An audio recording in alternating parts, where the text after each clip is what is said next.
Good morning dear student. हम error के करीब करीब यूँ कह सकते हैं कि लास्ट लेक्चर पे पहुंच गए।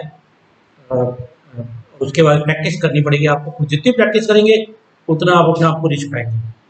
मैं आगे बढ़ूँ उससे पहले एक छोटी सी आपको एग्जांपल बताता हूँ कि मगर मान लो अपने को कोई एक नंबर दे रखा है, कोई भी नंबर जिसमें n सिग्निफिकेंट फिगर है, ठीक है ना।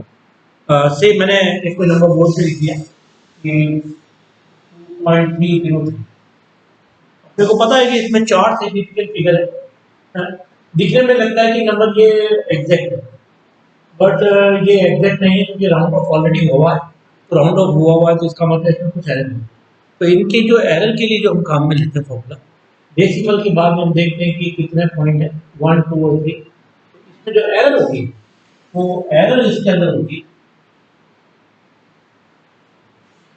1/2 × 10⁻⁻।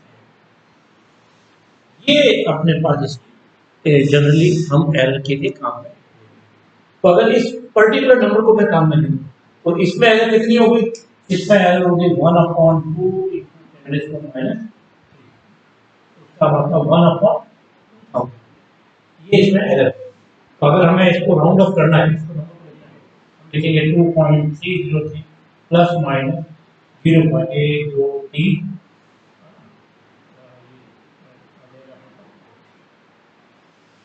ये एरर एक नंबर दिखने में हमको लगता है कि ये नंबर कंप्लीट है, मगर वो नंबर कंप्लीट नहीं होता है। उसमें भी क्या होती है, कुछ एरर होती है। वो एरर कितनी होती है? 1/2 10⁻⁻। ये अपने को बहुत बहुत ध्यान रखना है। और जो n है या बेसिकली डेसिमल के बाद में कितने प्लेस है वो सिग्निफिकेंट नंबर चल रहा है। सिग्निफिकेंट फिगर से मतलब नहीं, क्योंकि इनमें सिग्निफिकेंट फिगर तो 4 है, मगर डेसिमल के बाद में कितने पॉइंट है? 3 है। तो ये अपने को ध्यान रखना, ये अपने को एरर के लिए। इनके बेस पे अपन कुछ प्रॉब्लम है वो हम सॉल्व कर सकते हैं, ठीक है ना। और जैसे मैंने आपको ये पर्टिकुलर एग्जाम्पल बताया, ठीक है ना, इसमें ये आ गया। इसमें एब्सोल्यूट एरर तो ये हो गई। रिलेटिव एरर निकालना है तो दिस अपॉन दिस कर लो, वो क्या हो जाएगी? रिलेटिव एरर हो जाएगी। उसको 100 से मल्टीप्लाई कर लो, क्या बन जाएगी? अपने आप परसेंटेज बन जाएगी। बहुत बहुत काम किए, ये सवालों में बहुत काम आता है। एक छोटा सा एग्जांपल लेता हूँ और उसमें हम कुछ एरर निकाल लेते हैं और फिर एक दो सीरीज के एग्जांपल और लेकर के फिर आपके लिए छोड़ेंगे कि आप उसमें प्रैक्टिस करें। मैं कुछ सवालों के हिंट दे दूंगा आपको, तो हिंट दिए हुए रहेंगे तो आपको एक बार शुरुआत में जो टेकअप करना है वो आप टेकअप आसानी से कर पाएंगे।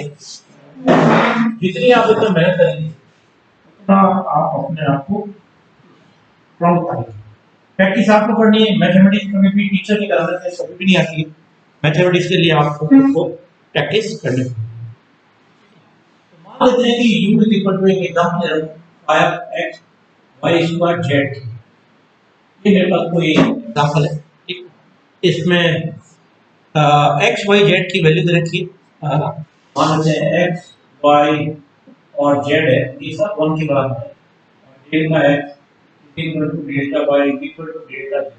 अपने को y 0.30 मान लेते हैं ये अपने को गिवन डेटा है। तो अब अपने को एरर निकालनी है पर्टिकुलर इस फंक्शन के अंदर delta u. We have to find out delta. Delta u भी निकाल सकते हैं, तो डेल्टा यू अपॉन यू भी कर सकते हैं और फिर डेल्टा यू अपॉन यू करके इनको 100 भी कर देंगे तो अपने पास क्या आ जाएगा? सारी एरर निकलेगी। तो अपना बेसिक काम है कि ये निकालना अपने को, ठीक है। तो अगर मैं x y और z की वैल्यू लूं तो u की वैल्यू मेरे पास है, बराबर कर देंगे, बराबर देंगे। जब भी मेरे को ये निकालने की जरूरत पड़ेगी तो मेरे को 5 से डिवाइड, ठीक है। डेटा कितना हो जाएगा? मान लेता हूं मैं इक्वेशन 1 दे रखा है और ये जो डेटा दिया है उसको इक्वेशन, तो मैं इक्वेशन पर पार्शियली डिफरेंशिएट करता हूं। Delta u is equal to 5 पहले x को कर रहा हूं y² upon z delta plus क्या करूं और y को कर देता हूं 5x y जाएगा 2y delta y upon z। और तीसरा z का कर लो, z का हो जाएगा 5x y² हो जाएगी ऊपर आ जाएगा तो -3 है, तो बाहर आ जाएगा -3 अपॉन जेड की पावर 4 और डेल्टा। ठीक है, ये वैल्यू कितनी आ गई, ये अपने पास डेल्टा यू। तो अपने पास डेल्टा यू मैक्सिमम कितना हो जाएगा, मैक्सिमम हो जाएगा 5y² z cube delta x plus 10xy upon z cube delta y minus minus का मॉड लेना है, मॉड में ये प्लस हो जाएगा, ये हो जाएगा 15x² वाई अपॉन। अब इक्वेशन 2 को इसमें रख देते हैं, ये इक्वेशन नंबर मालूम 3 है, 2 in 3 ठीक है, delta U maximum 5 into 0.001 plus 10 into 0.001 plus 15 into 0.001, बाकी सब 1 है, एक बार आसानी के लिए लिखो। तो ये कितना हो जाएगा, 5 हो जाएगा, यहाँ पे कितना हो जाएगा, 10 आ जाएगा, यहाँ पे आ जाएगा 15, 15 25 तो सॉल्व करेंगे तो ये आ जाएगा ये डेल्टा यू मैक्सिमम कितना होगा, ये वैल्यू, ये मेरे पास आ गई एब्सोल्यूट एरर।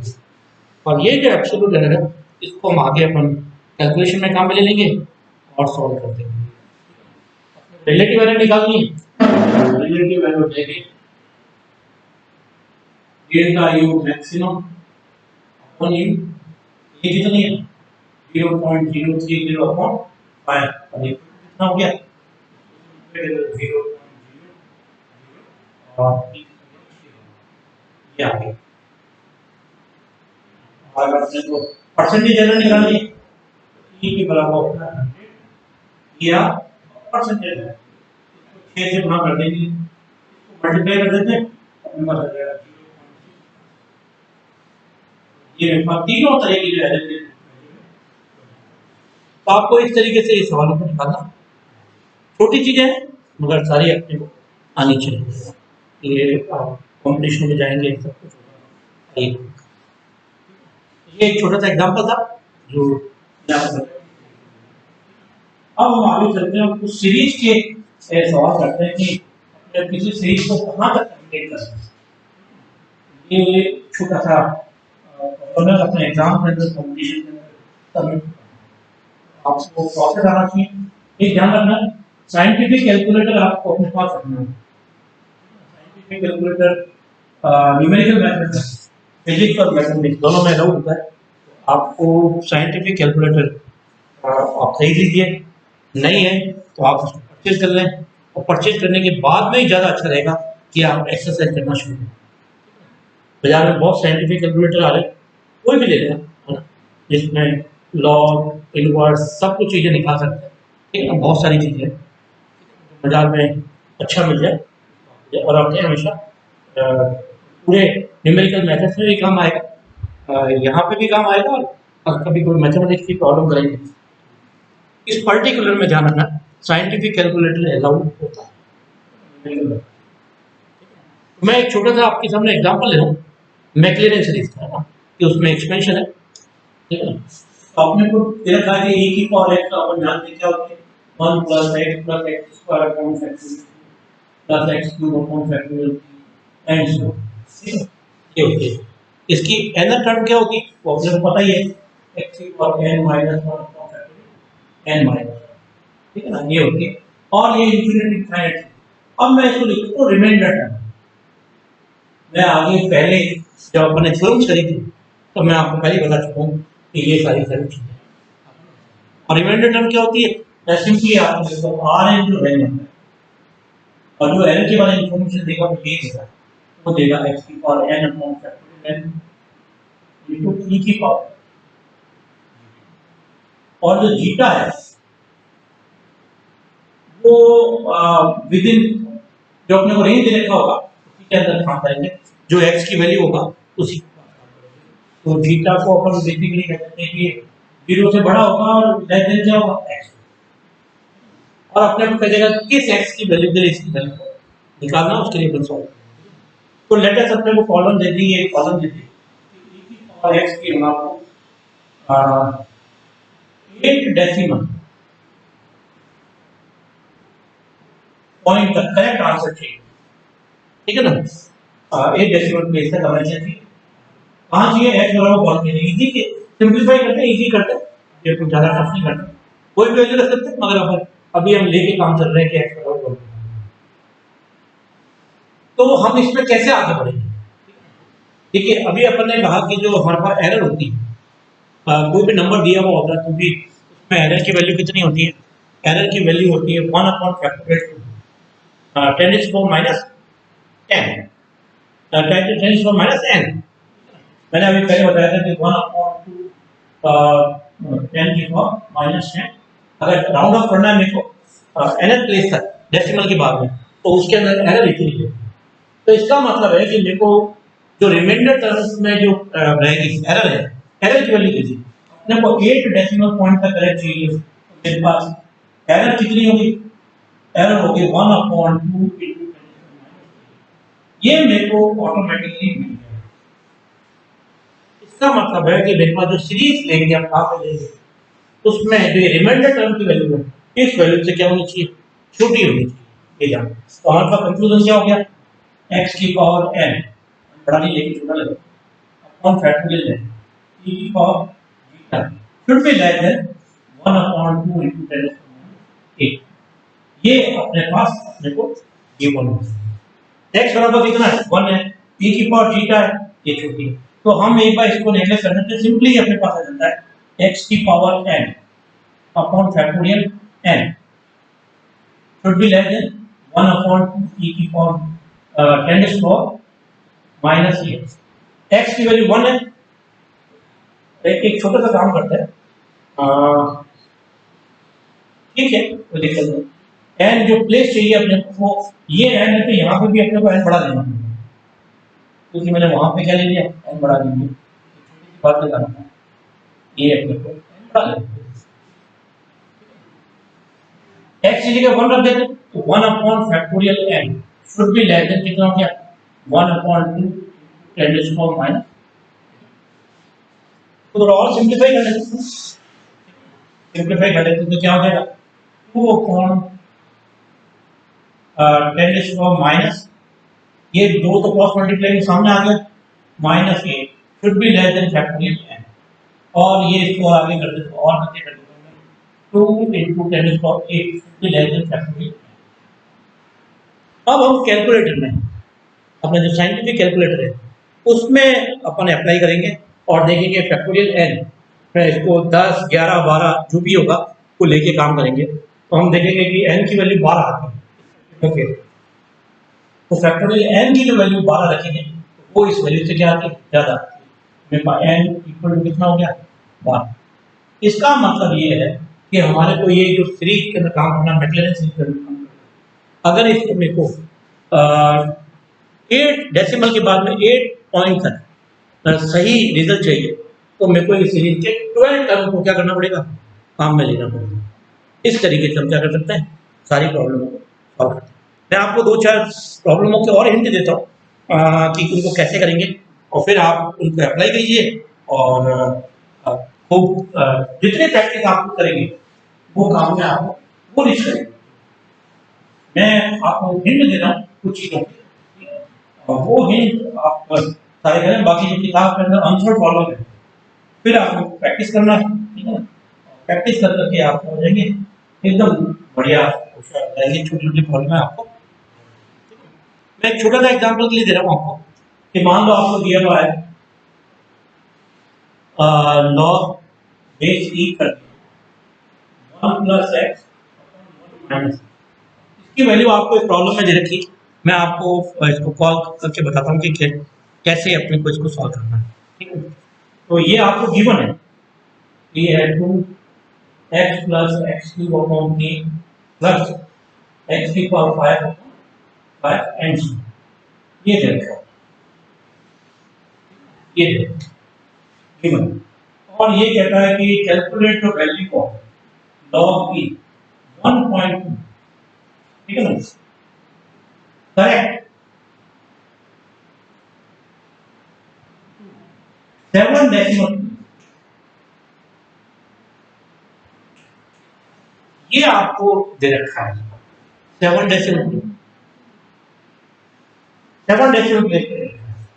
तो मैं इसको कैसे आगे रखें, तो हम इसको थोड़ा मैनिपुलेट करते हैं।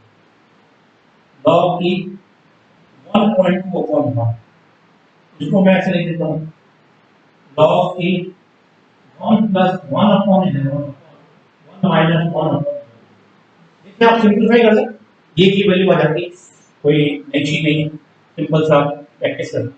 तो इसका मतलब मेरे पास हो गया x is equal to 1 upon 11। अब मेरे को एनएल प्लेस के ऊपर जाना है, सवाल के ऊपर, ठीक है ना। तो मेरे पास इसका एनएल टर्म क्या हो जाएगी, अपन निकाल लेते हैं ना। तो मेरे पास एनएल रिमाइंडर टर्म अपन के बेसिकली हो जाएगी 2 टाइम्स x की पावर 2n माइनस 1, ये मेरे पास रिमाइंडर टर्म है। अब इसमें ठीक है, मेरे को n पता नहीं है, मैं इसको क्या करूंगा, सॉल्व करूंगा, और ये शुड बी किससे लेस देन होगी 1 अपॉन 2 माइनस 7, इससे छोटी ये अपनी बात, तो ये अपनी प्रॉब्लम होगी। अब इसमें अपने को इसको सिंपलीफाई करके n की वैल्यू से x बराबर कितना है, x बराबर 1 अपॉन 11, 1 अपॉन 11 की पावर कितना 2n माइनस, और ये कितना है 2n माइनस। तो एक बार आप 2n माइनस 1 को नेगलेक्ट कर सकते हो, 2 तो 4 है, तो 4 है और ये आ जाएगा, तो इसको आप नेगलेक्ट करते हैं एक बार, कोई दिक्कत नहीं, और इसको सिंपलीफाई ठीक है ना, 1 अपॉन 11 का आप सिंपलीफाई कर रहे हैं, किस पे कर रहे हैं, तो आप सॉल्व करेंगे तो देखिए n इज इक्वल टू 7 पर हमें ये वैल्यू इस तरीके से अपन प्रॉब्लम को सॉल्व करेंगे। छोटी छोटी प्रॉब्लम है, बहुत आसान है, ऐसी सारी प्रॉब्लम करें हम, कुछ addition subtraction division multiplication system के रूप, कोई एक इक्वेशंस के रूप में, और इक्वेशन के मैंने आपको एग्जांपल बता दिया, एडिशन में सारी एरर ऐड हो जाती है, ठीक काम में आप इस तरीके से इस चैप्टर की सारी प्रॉब्लम है, मैं आपको अगले जो लेक्चर है उसमें प्रॉब्लम आपके लिए छोड़, फिर हम नेक्स्ट चैप्टर बताएंगे। तब तक आप अपना साइंटिफिक कैलकुलेटर से लेके रखें, परचेज करते रखें। Thank you very much.